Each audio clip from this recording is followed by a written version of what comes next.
নমস্কার বন্ধুরা, SM electronics YouTube চ্যানেলে তোমাদের সবাইকে স্বাগত। আজকে একটা স্ট্রেঞ্জার ফোর্কের ভিডিও তোমাদের সাথে শেয়ার করছি। এই মেশিনটা কেনা থেকে এখনও একবারও পর্যন্ত খোলা হয়নি, এই প্রথম খোলা হয়েছে। মেশিনটার বয়স 1 বছর মতন হবে। তো মেশিনের ভেতরের কন্ডিশনটা একবার দেখো।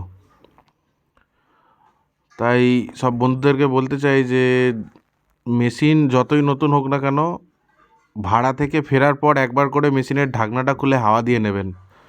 নাহলে এই ধুলোর কারণেই মেশিনে শর্ট সার্কিট বিভিন্ন রকম সমস্যা আসতে পারে।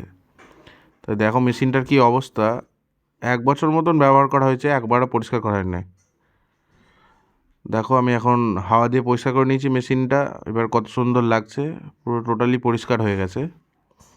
মেশিন যত পরিষ্কার পরিচ্ছন্ন থাকবে তত সমস্যাও কম হবে। ধুলো ডাস্ট থেকে এগুলো ভেতরে যে ট্রানজিস্টার রেজিস্ট্যান্স থাকে তার লেগগুলোকে জং ধরিয়ে নষ্ট করে দেয়, সেইখান থেকে বিভিন্ন রকম সমস্যার সমাধান হতে হয়। তাই তোমাদেরকে বলছি যে মেশিন ভাড়া থেকে ফেরার পর একবার ঢাকনা খুলে পরিষ্কার করে নেবে, তাতে সব কিছুটা অনেক কমে আসবে এবং মেশিনও পরিষ্কার পরিচ্ছন্ন থাকবে।